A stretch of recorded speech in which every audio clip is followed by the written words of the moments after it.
I always believed that my marriage was solid. Not perfect, because what marriage is, but built on something real. My wife, Emily, and I had been together for 10 years, married for 8. We had our routines, our little traditions. Every Sunday morning, she made pancakes. Every Wednesday night, I cooked dinner, which usually ended up being something barely edible, and she'd laugh at my attempts before taking over. It was comfortable. Safe. Lately, though, something had shifted. It started small, little things I could have easily brushed off as nothing. Emily had always been good at remembering things, yet in the past few weeks, she had started forgetting the simplest stuff. I'd mention a conversation we had the day before, and she'd look at me blankly. One time, she asked me how my big meeting went, the same meeting I had told her had been rescheduled 3 days earlier. Then there were the late nights. Emily worked in marketing, and sometimes she had to stay late for client events. That wasn't new. But it was the frequency that changed. Twice a month became twice a week. And the explanations, before so detailed, became vague. The team decided to grab drinks after the presentation. Jessica needed to talk about a project, so we stayed back. She said it casually, like she wasn't thinking twice. Maybe she wasn't. Maybe I was being paranoid. Then I found the earring. It was a small gold hoop, lying on the floor by our front door. Emily never wore hoops. She liked studs, simple and elegant. I picked it up and turned it in my hand, staring at it like it held some kind of answer. "Hey, Em?" I called. She was in the kitchen, pouring herself a glass of wine. She looked up, her expression unreadable. "This yours?" I held up the earring. She blinked, then stepped closer, tilting her head. "Oh. No, I don't think so. Maybe it's Jessica's? She was over last week, remember? Jessica, her best friend. Maybe that made sense. Maybe I was reading too much into it. But then something else happened. One night, she was asleep, her phone buzzing quietly on the nightstand. Normally, I wouldn't have even looked. But something made me glance over. The screen lit up. A message from a contact saved as J. "I miss you already." I stared at the words, my heart pounding. Emily shifted in her sleep, sighing softly, and I forced myself to look away. I didn't recognize the number. It wasn't Jessica's, her full name was always on the screen. I didn't sleep that night. The next morning, I casually asked, "Hey, who's Jay?" She didn't even flinch. "Oh, just someone from work." It was too smooth. Too easy. A part of me wanted to let it go. But another part, the one that knew something wasn't right, refused to. Something was coming. I just didn't know what yet. There's a point where suspicion turns into certainty, where the gnawing doubt in the back of your mind becomes an undeniable, gut-wrenching truth. I hit that point about 2 weeks after finding the earring. Emily's behavior hadn't changed much, at least not in any way that someone else would notice. She still made pancakes on Sundays. She still kissed me goodbye in the morning. She still laughed at the shows we watched together, but now, when she did, it felt forced. Like she was performing normalcy. But I noticed things. She had always been the type to leave her phone lying around, face up, charging on the kitchen counter or the nightstand. Now, she took it everywhere. Even to the bathroom. Even to the laundry room. She started turning off her notifications, something she had never done before. One night, after she had fallen asleep, I lay beside her in bed, staring at the ceiling, feeling like a stranger in my own home. The phone on her nightstand vibrated once, silent mode. I turned my head and saw it glow softly in the darkness. I held my breath. The name on the screen wasn't Jay this time. It was an unknown number. But the message was clear enough. Tonight was incredible. I can't stop thinking about you. My stomach clenched. My hand balled into a fist against the sheets. This was it. Proof. Not just vague suspicions. Not just a weird feeling. This was a message from someone who had been with her physically, intimately. I felt like I was going to throw up. For a moment, I just lay there, frozen, my body refusing to move while my mind spiraled into a million different thoughts. Then, carefully, I turned onto my side, my back to her, staring at the darkened wall. I needed to breathe. I needed to think. I needed a plan. The investigation begins. The next day at work, I barely got anything done. My hands kept twitching, my mind kept racing. By noon, I made up an excuse to leave early, telling my boss I wasn't feeling well. It wasn't entirely a lie. Instead of going home, I parked in a coffee shop across town and pulled out my laptop. If Emily was cheating, I needed to know who it was with. How long it had been going on. I wasn't just going to ask her outright, no, I needed her to lie to my face first. I needed to see just how deep the betrayal ran. So, I started digging. First, I tried the phone number from the message. I punched it into a reverse lookup site. No name came up, just a generic mobile number listing. That wasn't enough. Then, I went through our shared phone records. Emily and I had been on the same plan for years. She probably hadn't even thought about that. It took me an hour of scrolling through numbers before I found it. The same number had appeared dozens of times over the last 2 months, usually late at night. Always after she thought I was asleep. There were calls, too. Some lasting less than a minute. Some lasting half an hour. My hands were shaking. Then I noticed something else, an unfamiliar number, appearing nearly as often. I searched that one next. This time, a name popped up. Jason L. I froze. Jason. I knew that name. I had heard it before. Jason was one of Emily's co-workers. Not someone I had met in person, but someone she had mentioned a few times. She had referred to him in passing, the way you talk about a colleague who isn't particularly important. Oh, Jason's handling that client. Yeah, Jason is good with those kinds of reports. Jason said something hilarious in the meeting today. Always casual. Always meaningless. Until now. The next step, confirmation. Finding out that she had been calling and texting this guy was bad enough. But I needed more. I needed undeniable proof. That night, I acted normal. I smiled when she got home, asked about her day. She kissed me absent-mindedly and told me she had a headache. I told her I had to work late on a report. That was a lie. At 9 p.m., I kissed her on the forehead and told her I was heading to my office down the hall. Instead, I waited. At 9:30, she went into our bedroom. At 9:45, she texted someone. At 10 o'clock, she grabbed her car keys. I'm just going for a drive. I need to clear my head. I nodded like an idiot and watched her walk out the door. 2 minutes later, I was in my car, tailing her. She drove across town. Not to the office. Not to a friend's house.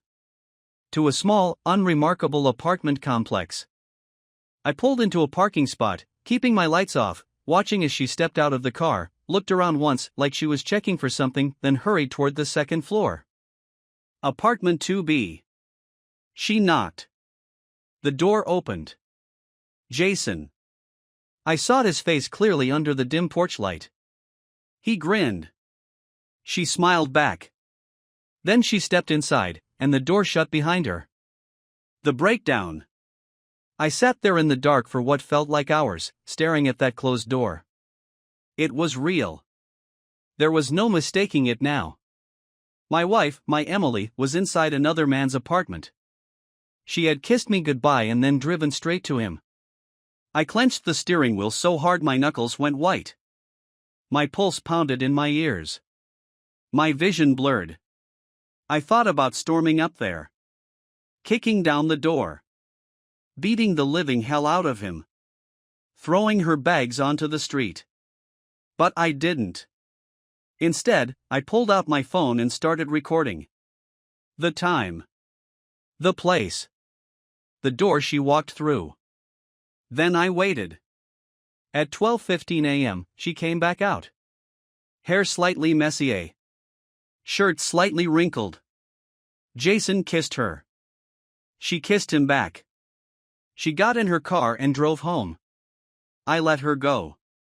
I sat in that parking lot for another 20 minutes, staring at nothing, before finally starting my car and driving home too. When I walked in the door, Emily was already in bed, curled up under the blankets like she had been sleeping for hours. I stood there in the doorway, watching her. I could hear her slow, even breathing. Peaceful. Like nothing had happened. Like she wasn't ripping my heart out of my chest with every breath. I stepped inside, laid down beside her, and stared at the ceiling. I wasn't going to confront her yet. Not tonight. But soon. Very soon. The next morning felt surreal. I woke up to the smell of coffee and the sound of Emily humming softly in the kitchen. For a split second, I let myself pretend everything was normal. That she hadn't spent the night in another man's arms. That she wasn't lying to my face. Then the memory of last night hit me like a truck. The apartment. Jason. The way she kissed him. The way she smoothed her hair before stepping inside, like she wanted to look perfect for him. I clenched my jaw and sat up in bed. Emily walked in, holding a cup of coffee. She smiled like nothing was wrong. Like she wasn't a cheating liar. "Morning, babe," she said, placing the cup on my nightstand. "You came to bed late. Busy night?" I looked at her. Really looked at her. She had no idea I knew. I took the coffee, sipped it, and forced a smile. "Yeah. Long night." She nodded, stretching her arms over her head with a soft sigh. "Me too. I had such a hard time falling asleep." I almost laughed. I almost said, "Really?" "Because you looked perfectly comfortable at Jason's place." Instead, I just nodded. "Yeah. Maybe you should take it easy today." Her phone buzzed on the dresser. She glanced at it quickly, too quickly, then picked it up and turned the screen away from me as she typed something. I felt the anger rising again, but I pushed it down. Not yet. Not yet. I needed her to lie to my face one more time. I needed to hear it. Setting the trap. I spent the day pretending everything was fine. It was the hardest thing I had ever done. I went to work but didn't actually work. I just sat in my office, staring at my phone, scrolling through the pictures and videos I had taken the night before. By noon, I made a decision. I wasn't just going to confront Emily. I was going to make sure she couldn't talk her way out of it. So I set the trap. That evening, when Emily got home, I casually mentioned that I was thinking about going on a short business trip the following weekend. Her reaction told me everything I needed to know. "Oh," she said, trying to keep her voice neutral. "This weekend?" "Yeah. Probably Friday to Sunday. Just a quick client visit." She nodded a little too quickly. "Okay. Yeah. That makes sense." I could practically hear her brain working.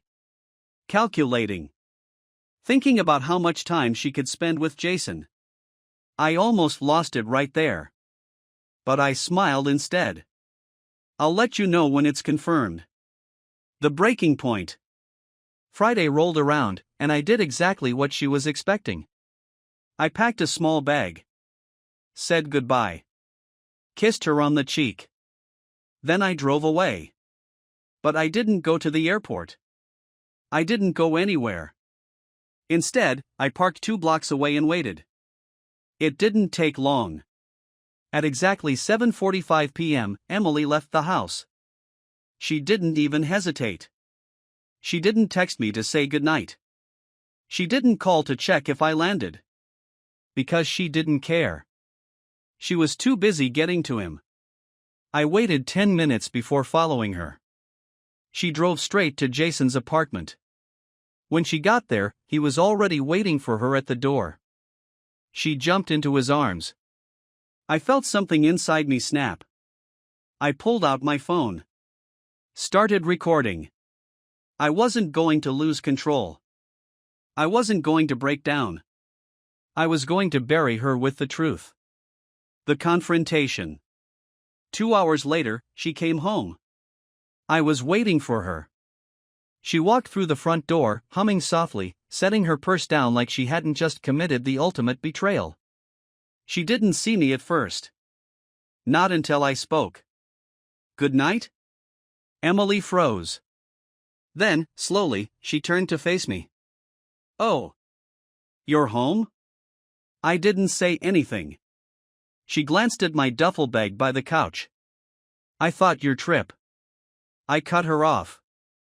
"I didn't go." A flicker of something crossed her face. Panic. "What do you mean?" she asked carefully. I stood up. Reached into my pocket. Pulled out my phone. And pressed play. Her smile disappeared instantly. On the screen, clear as day, Emily in Jason's arms. Kissing him. Holding him. Stepping into his apartment. The color drained from her face.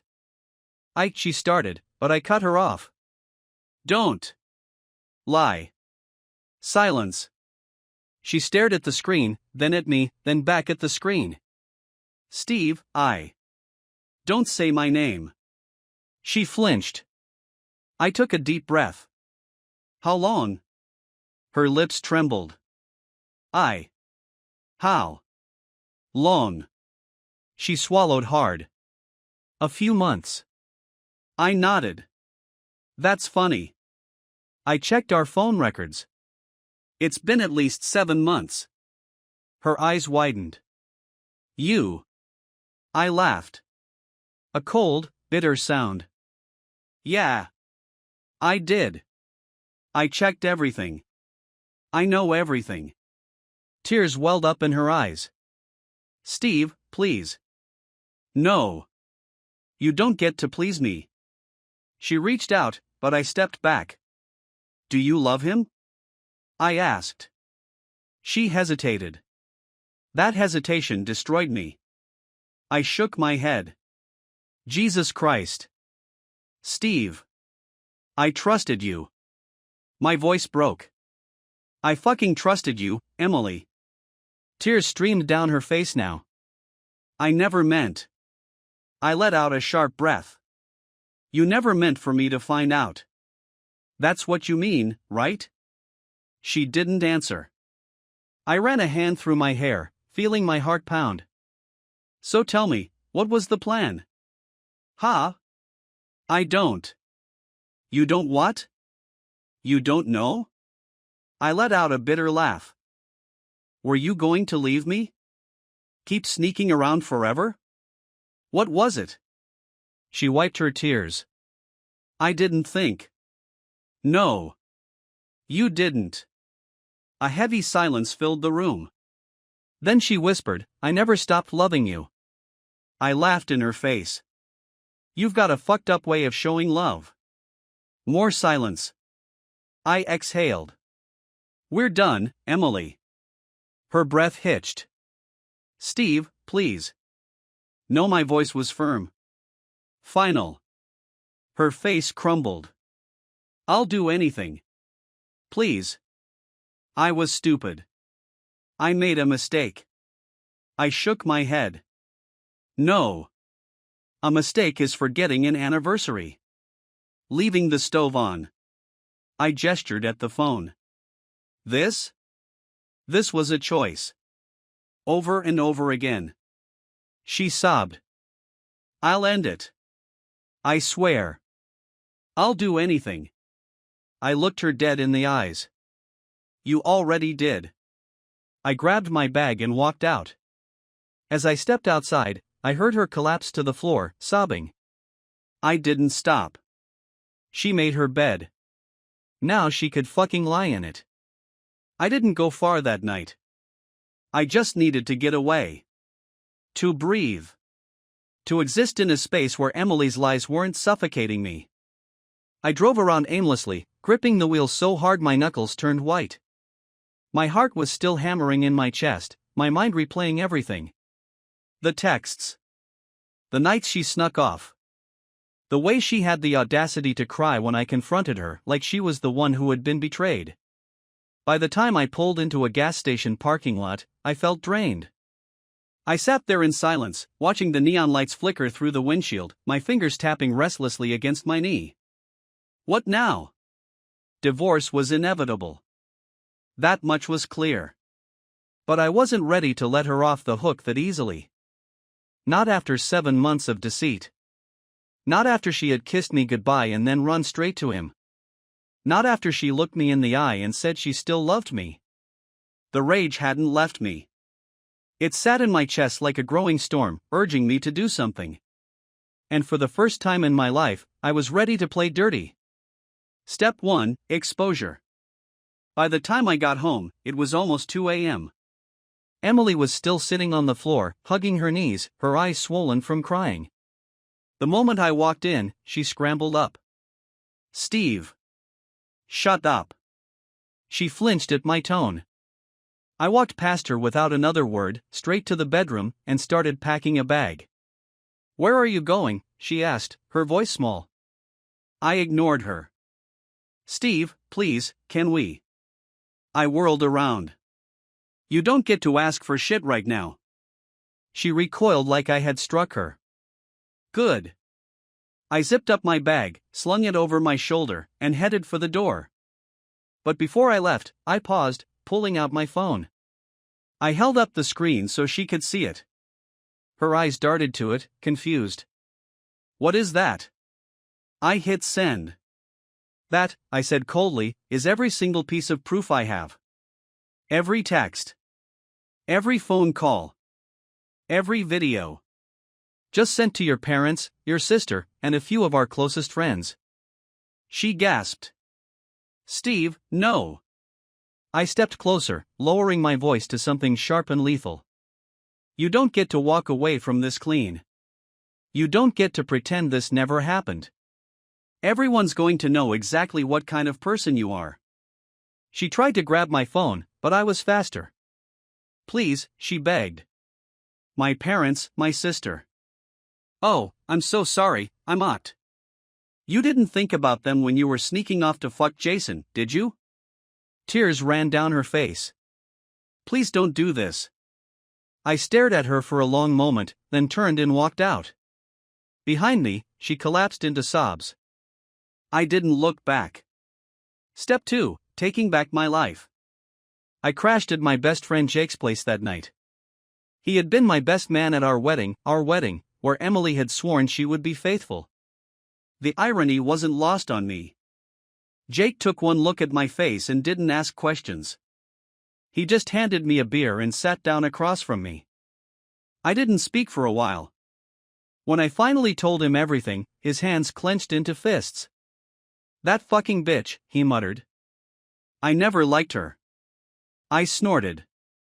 "You're full of shit. You liked her just fine." "Yeah, well, I don't now." We sat in silence for a moment before he spoke again. "So what's next?" "Divorce." Jake nodded. "And Jason?" I didn't answer immediately. Because I wasn't done with Jason yet. Step 3: Wrecking Jason's life. Jason had no idea what was coming. I wasn't the kind of guy who let things slide. And I wasn't about to let him get away with sleeping with my wife without consequences. He worked at the same company as Emily. I knew this because she had mentioned it 100 times, like I was supposed to think nothing of it. So I did a little digging. Turns out Jason wasn't just sleeping with my wife. He was engaged. I found her name, Sophia, on his social media. A bright-eyed brunette with a sweet smile, posting happy pictures of their perfect life together. It took less than an hour to track down her contact info. I sent her everything. Every text. Every picture. Every call log. Then I sat back and waited. It didn't take long. 30 minutes later, Jason's world exploded. Step 4: Watching it burn. Emily called me at noon the next day. I let it ring. Then I got a text. "What did you do?" I smiled. Another call. Another ignored ring. Then a voicemail. I pressed play. Emily's voice was frantic. "Steve, Jason just called me. His fiancée left him. She threw all his shit out on the street. He's furious. He said you." I deleted it. A second later, a text from an unknown number popped up. "You're a dead man. Jason." I laughed out loud. "Hope it was worth it, buddy," smiley face. Then I blocked him. I didn't need to hear his threats. He was already ruined. Step 5, the final blow. By the end of the week, my lawyer had the divorce papers ready. Emily had been texting me nonstop, begging me to meet, to talk, to fix things. I ignored her. Then, on Saturday, she showed up at Jake's place. Jake opened the door, saw her, and turned to me. "You want me to throw her out?" Emily's eyes were swollen from crying. She looked at me, pleading. "I'll handle it," I muttered. Jake hesitated but stepped aside. Emily walked in, wringing her hands. "Steve, please, can we just?" I threw the divorce papers on the table. She froze. Her face crumpled. "No, please, don't." "Sign them," I said coldly. She shook her head. "Steve, I love you." I cut her off. "No. You loved having both of us. Me at home, Jason in secret." She flinched. "You made your choice," I said. "Now sign the goddamn papers." Her hands shook as she grabbed the pen. She hesitated. "Do you really hate me this much?" I met her gaze. "I don't hate you, Emily." I leaned in, my voice like ice. "I pity you." Tears rolled down her face. And then, finally, she signed. Aftermath. 3 weeks later, I moved into a new apartment. Emily tried to reach out a few more times, but I never responded. Jason got fired apparently. Sleeping with a co-worker's wife wasn't great for business. His fiancée never took him back. And me? I moved the fuck on. Because that's the thing about betrayal. It hurts like hell. But once you burn the wreckage, you finally get to start fresh. You'd think that once the divorce papers were signed, that would be the end of it. That the chapter would be closed, and I could finally put Emily behind me. But cheaters don't go down that easy. Emily wasn't done with me yet. And honestly, I wasn't done with her either. The silence before the storm. After she signed the papers, things were quiet for a while. Too quiet. Emily had spent the first few weeks texting me nonstop, alternating between desperate apologies and angry outbursts. I ignored every single message. Then, one day, the texts just stopped. No calls. No pleading. No excuses. At first, I thought she had finally accepted it. But deep down, I knew better. She wasn't the type to just let go. Which is why I wasn't surprised when, a month later, she showed up at my new apartment. The knock at the door. It was late. Around 9 p.m. I had just settled onto my couch with a beer, flipping through channels, when I heard a knock. 3 slow, deliberate knocks. I already knew who it was before I even got up. When I opened the door, there she was. Emily. She looked like hell. Her hair was messy, her eyes red and puffy, like she had been crying for hours. She gave me a weak, forced smile. "Hey." I leaned against the doorframe, crossing my arms. "What do you want, Emily?" She swallowed hard, glancing past me into the apartment. "Can I come in?" I almost laughed. "No." She flinched but nodded. "Okay. I needed to see you." I sighed, rubbing a hand down my face. "Emily, we don't have anything left to talk about." She bit her lip, her voice breaking. "Please. Just 5 minutes." I should have slammed the door in her face. I really should have. But some part of me wanted to hear what she had to say. So I stepped aside. 5 minutes. She walked in, looking around like she was stepping into someone else's life. Like she barely recognized me anymore. Good. She shouldn't. The final plea. She sat down on the couch, clasping her hands together. I stayed standing, arms crossed. She looked up at me, her eyes glistening. I miss you, Steve. I scoffed. You miss having both of us. She shook her head quickly. No. I miss you. Us. I clenched my jaw. You should have thought about that before you fucked Jason. She winced. I was stupid. I was selfish. But Steve, I swear, I never stopped loving you. I let out a bitter laugh. You sure as hell had a funny way of showing it. Her voice cracked. I didn't mean to hurt you. I stared at her. You didn't mean to hurt me? I repeated slowly. Emily, you made 7 months of conscious decisions to lie to my face. You kissed me goodbye and then ran straight into his arms. You were careful. You were calculated.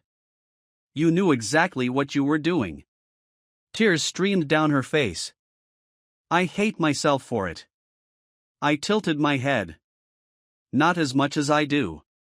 She let out a choked sob, covering her face with her hands. I'll do anything, Steve. Please. I sighed, shaking my head. You don't get to beg now, Emily. You don't get to decide you want me after I've already moved on. She looked up sharply. Moved on? There it was. The desperation. I smiled coldly. Yeah. I'm seeing someone. It was a lie, but she didn't need to know that. Her entire body tensed. Who? I shrugged. Does it matter? She blinked rapidly, shaking her head. You're just saying that. You don't love her. You can't. I leaned in slightly. You don't get to tell me what I feel. Her lip trembled. Steve, please. I just want one more chance. I sighed, shaking my head. Emily, there's nothing left. You burned it all. She swallowed hard, her hands gripping her knees. If I could take it back, I would. I narrowed my eyes. Would you? She nodded frantically. Yes. I pulled out my phone and tapped the screen. The video of her and Jason popped up, the one I had recorded outside his apartment. I held it up. Then tell me, Emily. Would you take this back? Or would you just be more careful next time? Her mouth opened, but no words came out. She knew I had her. She knew. I slipped the phone back into my pocket. Yeah, I muttered. That's what I thought. She covered her face again, shaking with sobs. I exhaled sharply. You should go. She didn't move. Emily. My voice was firm. Go. She looked up at me one last time, her eyes filled with pure, agonizing regret. Then she stood up. And walked out the door. The end of an era. When the door clicked shut behind her, I let out a long breath. I didn't feel relieved. I didn't feel victorious. I just felt done. For the first time in months, I felt like I was finally free. I walked over to the couch, sat down, and took a long sip of my beer. Emily was gone. Jason was ruined. And me? I was going to be just fine. Emily was gone. For real this time. No more late-night texts. No more begging. No more desperate voicemails. After that last conversation, she finally got the message. She stopped trying to fix what couldn't be fixed. Stopped trying to reach out, to claw her way back into my life. And yet, even though I had destroyed her and Jason both, I still felt the ghost of everything she had done. Betrayal is funny like that. Even after you burn it all down, the ashes still stick to you. The empty house. I didn't move right away. At first, I thought about it. I didn't want to live in this house anymore. Didn't want to wake up in the same bed where Emily had kissed me goodnight while texting him under the covers. Didn't want to cook breakfast in the kitchen where she had smiled at me like nothing was wrong. But I didn't want to give it up, either. Why should I leave? This was my home. She had already taken so much from me. She wasn't getting this, too. So I stayed. But it didn't feel like home anymore. It felt like a graveyard. Life after Emily. The first month was the hardest. It was the little things that got to me. The empty side of the bed. The unused coffee mug in the cabinet. The way I still instinctively reached for my phone to text her something stupid before remembering, oh yeah, she's a cheating piece of shit. Nights were the worst. I'd lie awake, staring at the ceiling, feeling like a fool. I kept thinking about all the times she had looked me in the eyes and told me she loved me. How she had smiled at me while she was sneaking around behind my back. How she had chosen Jason over and over again, but still had the audacity to beg me for another chance. I hated her. And I hated that I still thought about her at all. Jason's downfall. Jason, on the other hand, had a much rougher time. His fiancée never took him back. I know this because she sent me a message a few weeks later. Hey, I just wanted to say thank you. If you hadn't told me, I would have married that asshole. You saved me from a lifetime of misery. I responded with a simple, no problem. He deserved worse. As for his job? Gone. Apparently, screwing a co-worker's husband wasn't a good look, especially when that co-worker had photo evidence of them sneaking off together. Word got around. His reputation at the company was destroyed. Emily got to keep her job probably because she played the devastated wife card, but Jason? They booted his ass. Last I heard, he had moved out of state, trying to start over. Good. I hope he never gets comfortable again. The first date. It took me 6 months to even consider dating again. Jake had been trying to push me into it. Come on, man, he kept saying. You gotta get back out there. I wasn't interested. The idea of trusting someone again? Letting someone get that close? It made my stomach turn. But eventually, I gave in. Not because I was looking for something serious. But because I was tired of feeling like Emily had taken away my ability to move forward. So, one Friday night, I found myself sitting across from a woman named Rachel at a bar downtown. She was nice. Funny. Pretty. And yet, the whole time, I kept waiting for something to go wrong. For a red flag to pop up. For her to glance at her phone too many times, or dodge a simple question, or give me some bullshit excuse about why she had to leave early. But none of that happened. She laughed at my jokes. Asked me questions. Actually seemed interested in me. It was weird. I had gotten so used to lies that honesty felt like a trick. But at the end of the night, when she kissed me softly on the cheek and smiled, I realized something. Not every woman was Emily. Not every relationship was doomed. Maybe, just maybe, I wasn't broken beyond repair. Running into Emily. It had to happen eventually. Our town wasn't that big. I was leaving the grocery store one evening when I spotted her across the parking lot. She saw me, too. And for a second, we just stood there, staring at each other like ghosts from another life. She looked different. Thinner. Like she had been carrying the weight of what she had done. Good. She hesitated, then took a step forward. I didn't. I just watched, waiting. She opened her mouth like she was going to say something. But I shook my head once, just enough for her to know. No. You don't get to talk to me. Her eyes filled with tears, but she nodded. Then she turned and walked away. And just like that, she was gone. For good, this time. The final thought. I won't lie and say I never think about her. Sometimes I do. Not in a longing way. Not in a what-if way. More in a Jesus Christ, I can't believe I almost spent my whole life with that person way. But the pain? It's not there anymore. I don't miss her. I don't want her back. She's just someone I used to know. And me? I'm free.